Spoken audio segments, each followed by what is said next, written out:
सारी खबरें शुभ नहीं होती, कुछ मंगल भी होती हैं और जो ना शुभ हैं न मंगल हैं वो करती हैं सावधान। शुभ दिखाने, मंगल बताने और सावधान करने आपके साथ में हूं शुभम सिंह और आज हम बात कर रहे हैं जम्मू कश्मीर की, जहां आज एक तरह से अलगाववाद के अंत का ऐलान हो गया। ऐसे में जबकि गृहमंत्री अमित शाह श्रीनगर में मौजूद हों और हुर्रियत से जुड़े 3 बड़े अलगाववादी नेता इस संगठन को छोड़ने का ऐलान करें तो कश्मीर के लिए बहुत राहत देने वाली खबर है, पर साथ ही पाकिस्तान को बड़ा संदेश है। इस खबर के साथ ही बात होगी श्रीनगर में हुई हाई लेवल सुरक्षा बैठक की, जिसमें जम्मू में आतंकवाद के खात्मे का प्लान तैयार कर लिया गया है। सेना, सुरक्षा बल और पुलिस के साथ मिलकर गृहमंत्री ने न सिर्फ जम्मू में हो रही घुसपैठ पर रोक लगाने की रणनीति तैयार की, बल्कि जल्द ही शुरू होने जा रही अमरनाथ यात्रा के लिए फुल प्रूफ सुरक्षा पर भी मंथन किया गया। क्या है आतंक के खिलाफ नई रणनीति, आज आपको बताएंगे। लेकिन शुरुआत करते हैं ऑल पार्टीज हुर्रियत कॉन्फ्रेंस से, जो वजूद अब इतिहास में शामिल हो चुका है। यह संगठन कभी कश्मीर में अलगाववाद का एजेंडा चलाता था। पाकिस्तान की शह पर इसके नेता भारत विरोधी माहौल तैयार करते थे, मगर 370 हटने के बाद कश्मीर की ऐसी सूरत बदली कि यह संगठन हाशिए पर चला गया और सरकार की सख्ती का असर ऐसा हुआ कि कई नेताओं ने संगठन से किनारा कर लिया। आज जब अमित शाह श्रीनगर में मौजूद थे, 3 बड़े नेताओं ने न सिर्फ हुर्रियत छोड़ दी बल्कि उसकी सोच पर सवाल भी खड़े किए। खुशी की बात यह है कि हुर्रियत का साथ छोड़ने वाले नेताओं ने भारतीय संविधान के प्रति आस्था जताई है और मुख्य धारा में राजनीति में शामिल होने के लिए तैयार भी हो गए हैं। देखिए हमारी रिपोर्ट।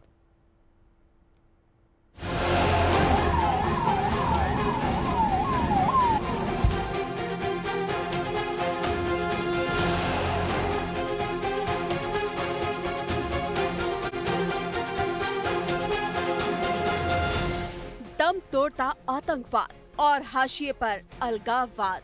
कश्मीर में वो सोच जो तोड़ना चाहती थी अब खुद टूट चुकी है। गृह मंत्री अमित शाह के जम्मू कश्मीर दौरे पर इस बदलाव का एक और प्रमाण मिल गया। पहले ही बिखर चुकी हुर्रियत कॉन्फ्रेंस करीब करीब अपने अंत तक पहुंच गई।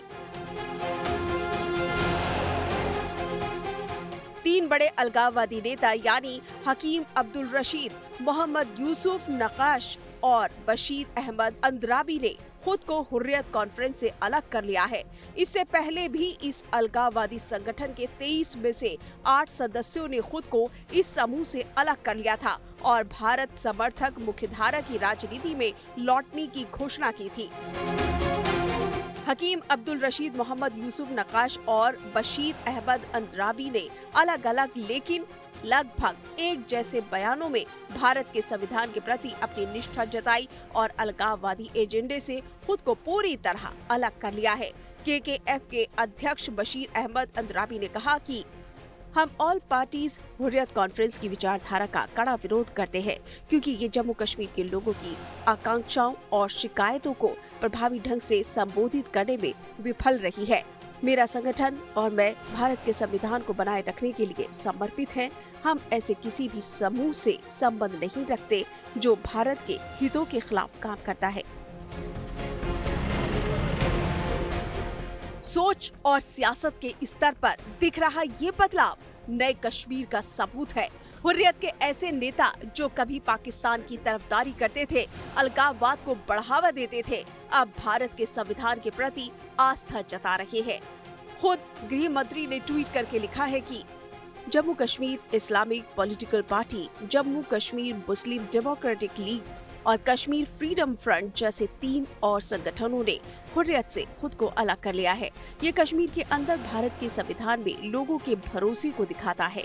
प्रधानमंत्री नरेंद्र मोदी के एकजुट और शक्तिशाली भारत के विजन को और भी बल मिला है, क्योंकि 11 ऐसे संगठन अब अलगाववाद से दूर हो गए हैं और भारतीय संघ को समर्थन दिया है। आज 3 और पार्टीज ने जो है अपने आप को हुर्रियत से अलग कर दिया, अलगाववाद से अलग कर दिया। इससे पहले भी 2-3 पार्टीज ने किया था। तो जो सेपरेटिज्म है, जो हुर्रियत है, हम जानते हैं 370 के बाद बिल्कुल ख़त्म हो गया। जो आयरन हैंड अप्रोच था, हुर्रियत लीडर जो बंद हुए, उनके ऑर्गेनाइजेशंस जो हैं उनको बैन किया गया, प्रॉपर्टी सीज की गई। तो वो भी एक जो बात है साफ की है अमित शाह ने यहाँ पे कि अब जम्मू कश्मीर में अलगाववाद का कोई रोल नहीं है, कोई उसके साथ नहीं है और धीरे धीरे जो हुर्रियत के लोग थे वो अब जो मेन स्ट्रीम है उसमें आते जा रहे हैं। तो कई तरीके से काफ़ी इंपॉर्टेंट विजिट। एक दौर था जब हुर्रियत कॉन्फ्रेंस की जम्मू कश्मीर में तूती बोलती थी, पर अनुच्छेद 370 हटने के बाद से जिस तरह सरकार ने आतंकवाद और अलगाववादी संगठनों के खिलाफ सख्त कार्रवाई की, उसके बाद हुर्रियत और भी कमजोर पड़ गया। कई बड़े नेता जेल में हैं और जो बाहर है उन्हें जेल जाने का डर सता रहा है। एक समय ऑल पार्टी हुर्रियत कॉन्फ्रेंस में 20 से ज्यादा संगठन थे, पर अब गिनती के संगठन बचे हैं। कश्मीर में अलगाववाद का एजेंडा बनाने में हुर्रियत कॉन्फ्रेंस की बड़ी भूमिका रही थी। 90 के दशक में जब कश्मीर में अलगाववाद चरम पर था, तब all parties Hurriyat conference Jammu Kashmir के राजनीतिक दलों में सबसे प्रमुख और बड़ा दल बनकर उभरा था। करीब 60 के आसपास छोटे सामाजिक संगठन और राजनीतिक दल हुर्रियत का जो है हिस्सा बने और ये सामूहिक दल जो है हुर्रियत कॉन्फ्रेंस का, उसके साथ न सिर्फ भारत सरकार की तरफ से विचार विमर्श हो रहा था, बल्कि यहाँ तक कि अंतर्राष्ट्रीय स्तर पर भी जितने भी डेलीगेट्स दुनिया के अलग अलग देशों से आते थे, वो राजनीतिक दलों को छोड़कर हुर्रियत कॉन्फ्रेंस के नेताओं से भी मिलते थे। यहाँ तक कि एक ज़माने में 2006 में भारत सरकार ने हुर्रियत नेताओं को पाकिस्तानी यात्रा की भी इजाज़त दी और पाकिस्तान में तब राष्ट्रपति परवेज़ मुशर्रफ थे, जिसके साथ हुर्रियत नेताओं ने बातचीत की। लेकिन धीरे धीरे जो है हुर्रियत हाशिए पर आने लगी है और अब स्थिति ये हो गई है कि हुर्रियत के नाम से ही राजनीतिक संगठन और सामाजिक संगठन डर रहे हैं। अनुच्छेद 370 हटने के बाद केंद्र सरकार ने हुर्रियत पर बहुत ज़बरदस्त नकेल कस ली। एक वक्त था जब कश्मीर पर बातचीत के लिए हुर्रियत ने खुद को प्रतिनिधि संगठन के तौर पर पेश किया, इसलिए उसे तरजीह भी मिली। मगर पिछले कुछ वर्षों में इस संगठन को लेकर केंद्र सरकार ने सख्त रुख दिखाया है। गृह मंत्रालय ने मीरवाइज उमर फारूक की अवामी एक्शन कमेटी और शिया नेता मसरूर अंसारी के संगठन पर 5 साल का प्रतिबंध लगा दिया। सरकार का कड़ा रवैया देखते हुए हुर्रियत से जुड़े दूसरे नेताओं ने अलगाववादी एजेंडा छोड़ देने में ही अपनी भलाई समझी। पिछले महीने 5 संगठन हुर्रियत से किनारा करके मुख्य धारा की राजनीति में लौट आए। तब अमित शाह ने कहा था कि कश्मीर में अलगाववाद इतिहास बन गया है।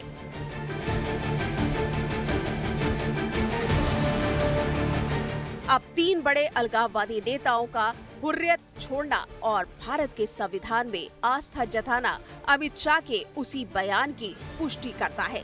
साथ ही इस बात का ऐलान है कि कश्मीर में पाकिस्तान की हर साजिश नाकाम हो चुकी है। श्रीनगर से मीर फरीद के साथ bureau report, good news today.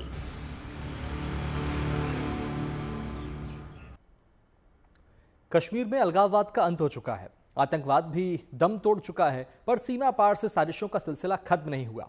Kashmir में दाल नहीं गल रही तो पाकिस्तान से आने वाले आतंकी जम्मू में पैर पसारने की कोशिश कर रहे हैं। घुसपैठ करके कुछ आतंकी कठुआ के इलाके में घुसे हैं, जिनमें से 2 को मार गिराया गया है। बाकियों की तलाश जारी है, पर जम्मू की सुरक्षा के लिए सरकार बड़े प्लान पर काम कर रही है। आज श्रीनगर में हाई लेवल यूनिफाइड कमांड बैठक में गृह मंत्री ने सेना, सुरक्षा बल और आला पुलिस अधिकारियों से बातचीत की। इस बैठक में अमरनाथ यात्रा के दौरान फुल प्रूफ सुरक्षा पर भी मंथन हुआ। देखिए ये रिपोर्ट।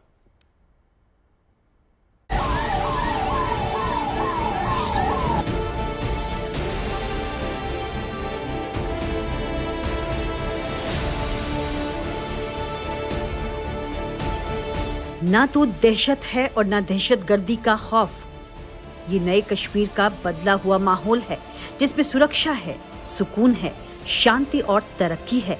पर इस अमन चैन को दुश्मन देश की नजर न लगे, इसलिए जम्मू कश्मीर में सुरक्षा के और पुख्ता इंतजाम जरूरी हैं।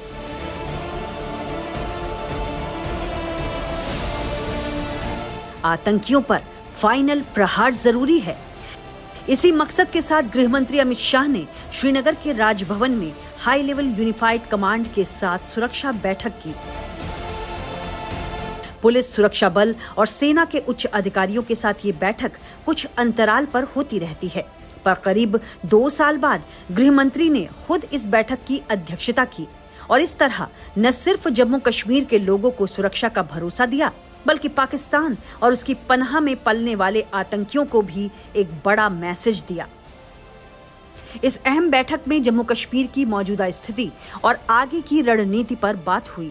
फोकस सबसे ज्यादा जम्मू पर रहा, जहां अंतर्राष्ट्रीय सीमा से हो रही घुसपैठ चिंता का सबब है।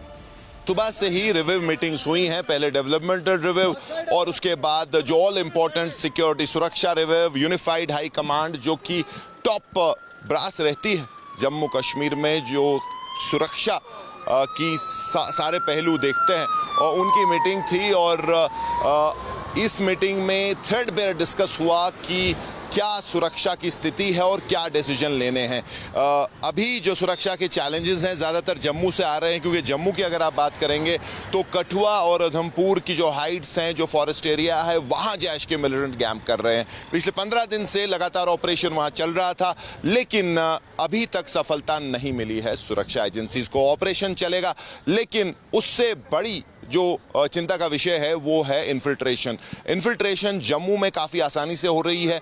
और चूंकि जम्मू की जो ज्योग्राफी है, जो जिस तरीके से वो प्लेस्ड है, काफ़ी क्लोज है, जो अंदरूनी इलाका हिंटरलैंड है LOC और इंटरनेशनल बॉर्डर के, तो अगर आप वहाँ से घुसपैठ कर लेते हैं तो सीधा आप अपने टारगेट पे जा सकते हैं, सीधा जो है अटैक हो सकता है। तो वो एक बहुत बड़ा चिंता का विषय है। उसके बारे में बात हुई कि कैसे इन्फिल्ट्रेशन के जो रूट्स हैं, जो उसमें लूप होल्स हैं, उनको कैसे जो है भरा जाए, उनका जो है कैसे उन पे जो है सुरक्षा के नए डिसीजन लिए जाएं। सुरक्षा पर इस अहम बैठक में उपराज्यपाल के अलावा सेना अध्यक्ष उपेंद्र द्विवेदी मौजूद रहे। सेना सुरक्षा बल और पुलिस के आला अधिकारियों के साथ इंटेलिजेंस एजेंसीज के अधिकारी भी गृह मंत्री के साथ बैठक में शामिल हुए और जम्मू में पैर पसारने की कोशिश कर रहे आतंकवाद पर गहरा मंथन हुआ। सूत्रों के अनुसार नई रणनीति बनी, कई अहम फैसले लिए गए। आतंकियों के खिलाफ VDG यानी ग्राम रक्षा समूहों को कैसे और मजबूत किया जाए, इस पर चर्चा हुई। जम्मू में सुरक्षा बल के जवानों की तादाद बढ़ाने, सुरक्षा बलों की टेक्निकल तैनाती और संवेदनशील जगहों पर सुरक्षा बल के कैंप बनाने पर मंथन किया गया, ताकि आतंकियों की मूवमेंट की खबर मिलते ही जल्द ही एक्शन लिया जा सके।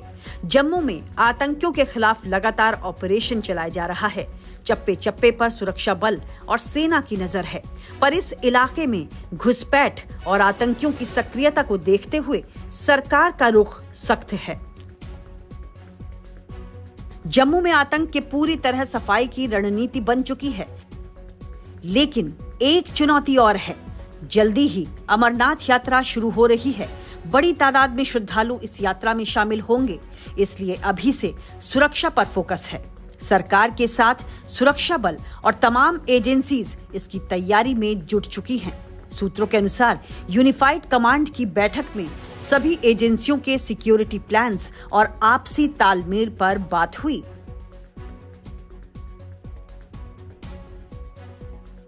कश्मीर की बात करें तो अमरनाथ यात्रा भी आने वाली है, और वो एक बहुत बड़ा सिक्योरिटी का बंदोबस्त चैलेंज रहता है। सभी बेल्ट फोर्सेस, इंटेलिजेंसी साथ मिलकर यात्रा को सिक्योर करते हैं। इस साल भी वही प्लान है, उस बारे में भी जो है बात हुई। उसके अलावा कश्मीर की बात करें तो काफ़ी अमन चैन है। पिछले कुछ समय से टूरिज्म, जो पर्यटन का सीजन है, फ्लोरिश कर रहा है, तो इस पर कैसे सिक्योरिटी का ध्यान रखा जाए, उस पर भी बात हुई। तो सारे पहलू जो हैं सुरक्षा के, वो डिस्कस हुए। और यूनिफाइड हाई कमांड, हम जानते हैं कि सबसे बड़ा जो एक फोरम है यहाँ, अगर आप कश्मीर की बात करें, या फिर एक जो जिसमें सारे बेल्ट फोर्सेस, सेना, उसके अलावा पुलिस, CRPF, इंटेलिजेंस, सभी के जो टॉप ऑफिशियल उसमें होते हैं। सेना चीफ भी यहाँ पे थे, आर्मी चीफ जम्मू कश्मीर के दौरे पे थे, और वो भी जो है इस मीटिंग का हिस्सा थे।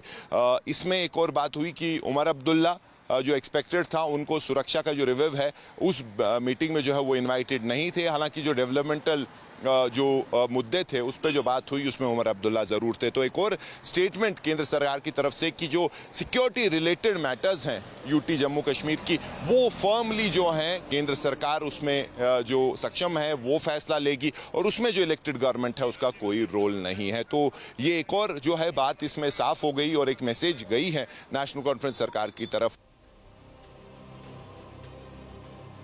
गृह मंत्री अमित शाह 3 दिन के दौरे पर जम्मू कश्मीर पहुंचे थे। दौरे के दूसरे दिन वो कठुआ में हीरानगर सेक्टर गए, जहां अंतर्राष्ट्रीय सीमा के करीब BSF कैंप का उन्होंने मुआयना किया, जवानों से मिले और उसके बाद जम्मू में शहीद पुलिसकर्मियों के परिजनों से भी मुलाकात की। उनको सरकारी नौकरी का नियुक्ति पत्र दिया। जब श्रीनगर पहुंचे तो एयरपोर्ट से ही सीधे शहीद डीएसपी हुमायूं बट के घर गए और उनके परिवार से मिले। डीएसपी हुमायूं मुजम्मिल बट सितंबर 2023 में अनंतनाग में आतंकियों के साथ हुई एक मुठभेड़ में शहीद हुए थे। सुरक्षा के साथ संवेदनशीलता, कश्मीर के जख्मों का यही इलाज है। देश के दूसरे हिस्सों की तरह अब यहाँ विकास की भी बयार है। गृह मंत्री ने जम्मू कश्मीर में चल रहे विकास कार्यों की समीक्षा की। मुख्यमंत्री की मौजूदगी में अधिकारियों ने तेजी से आगे बढ़ रही योजनाओं की जानकारी दी और साथ ही कानून व्यवस्था पर भी बात हुई। श्रीनगर से मीर फरीद के साथ bureau report, good news today. उम्मीद है आपका दिन शुभ रहा होगा। कल की मंगल कामना के साथ आपको रहना है सावधान भी। अभी के लिए मैं शुभम आपसे आपकी शुभ रात्रि की कामना के साथ लेता हूं विदा। नमस्कार।